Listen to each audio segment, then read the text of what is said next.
दोस्तों मैं अपने YouTube चैनल मैथ्स ज्ञान पर आप सभी का स्वागत करते हैं। दोस्तों मैं इस वीडियो में आज NCERT क्लास 9th मैथ का क्वेश्चन नंबर 4 एक्सरसाइज 8.1 का सलूशन देने जा रहा हूं, बहुत ही इजी मेथड से। जैसा कि स्क्रीन पर देख रहे हैं कि show that the diagonals of a square are equal and bisect each other at right angle. एक स्क्वायर है, उसके डायगोनल्स हमको इक्वल दिखाना है एंड वो राइट एंगल्स पर बाइसेक्ट करते हैं, ये हमको इस क्वेश्चन में प्रूफ करना है।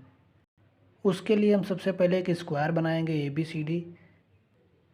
तो मैंने एक स्क्वायर बना लिया ABCD जिसके डायगोनल्स AC एंड BD हैं और ये कहीं एक पॉइंट O पर एक दूसरे को इंटरसेक्ट कर रहे हैं। स्क्वायर की प्रॉपर्टी होती है कि चारों साइड्स इक्वल होते हैं at each angle is 90 degree. तो हम सॉल्यूशन में लिख देंगे गिवन दैट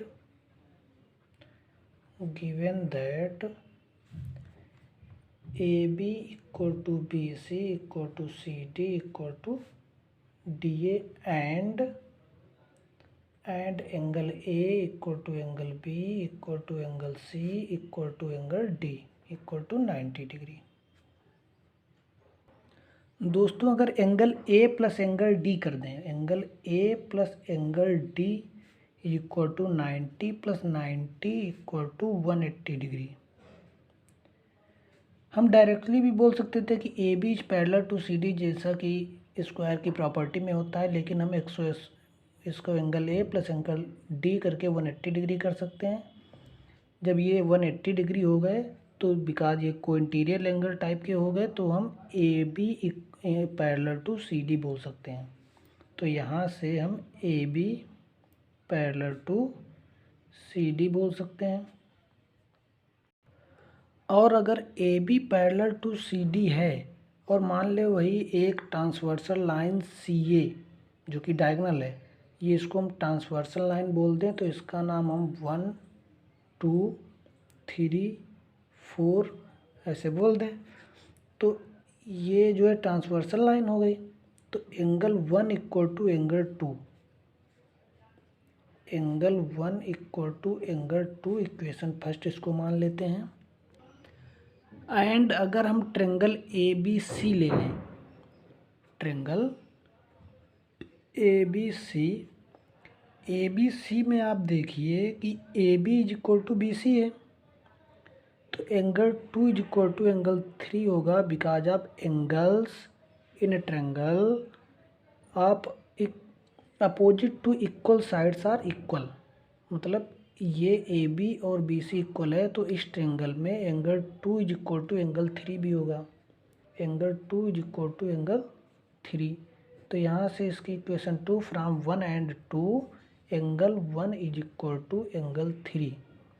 तो ये angle 1 is equal to angle 3 हो गया।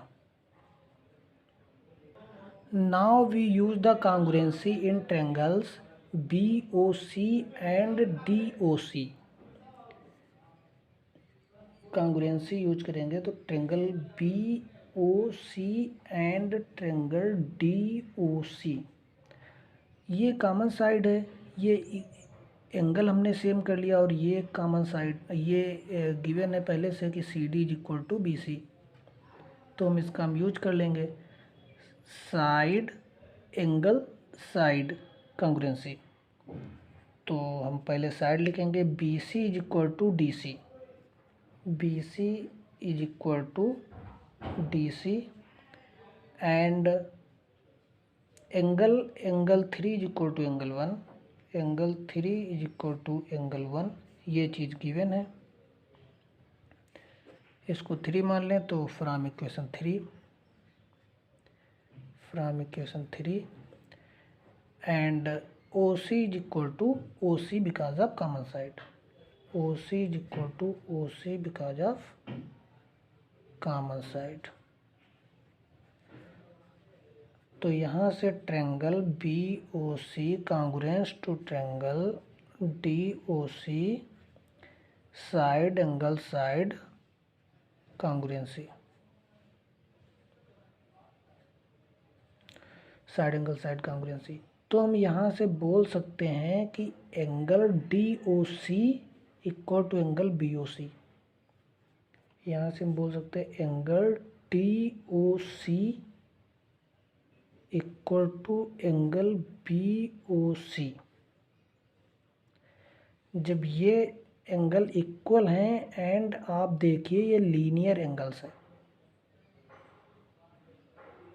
तो इनका सम 180 डिग्री होगा।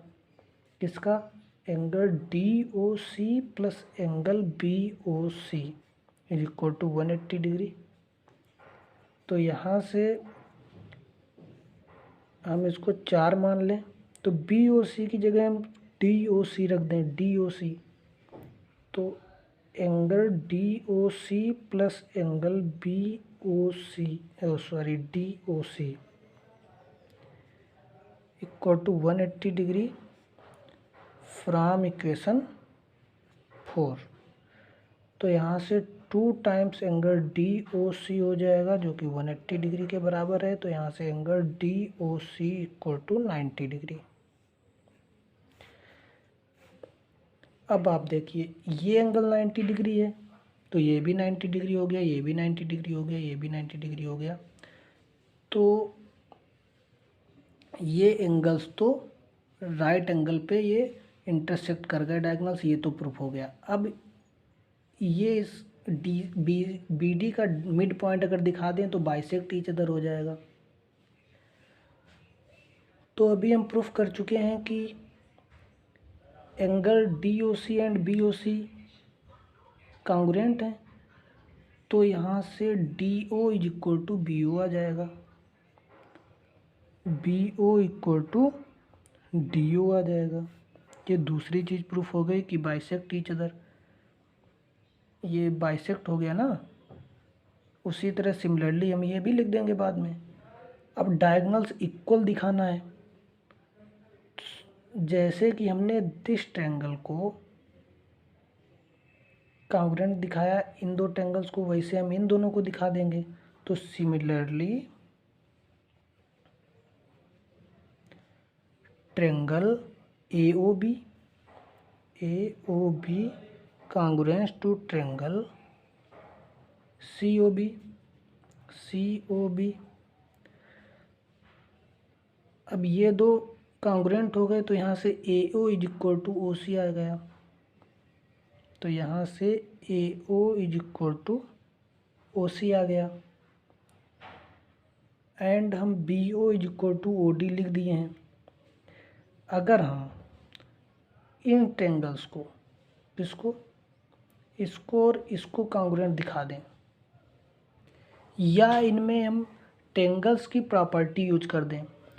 भाई angle 1 is equal to angle 3 है, ये 90 डिग्री है, तो ये 45 का बचा। इसी तरह से ये भी 45, ये भी 45, एंगल 2 भी 45, एंगल 4 भी 45, एंगल 2 ये एंड ये सब 45 के हो गए। तो angle 2 is equal to angle 5, angle 2 is equal to angle 5। And triangles में होता है कि इक्वल्स एंगल के अपोजिट साइड इक्वल होता है। अगर ट्रायंगल हम ए ओ बी ले लें, जिसमें एंगल 2 एंड एंगल 5 इक्वल हैं, वहाँ से A C A O and B O equal हो जाएगा। तो यहाँ से हम A O equal to B O हो जाएगा। तो यहाँ से बी ओ, इसको हम मान लें 5, इसको मान लें 6। तो 5 और 6 से क्या होगा, 5 और 6 से A O is equal to B O हो जाएगा। A O equal to B O तो हो गया है, O C is equal to O B हो जाएगा, O C is equal to O B हो जाएगा, O C is equal to O B हो जाएगा, O C is equal to O B. जब ये इसके इक्वल है, कॉन्ग्रुएंसी का यूज करके ये इसके इक्वल हो जाएगा, ये इसके इक्वल हो जाएगा। इसका मतलब ये चारों आपस में इक्वल हो जाएंगे, यानी कि A D O is equal to O C, D O is equal to A O. तो यहाँ से जब हमको गिवन है कि O C is equal to O B, O C is equal to O B,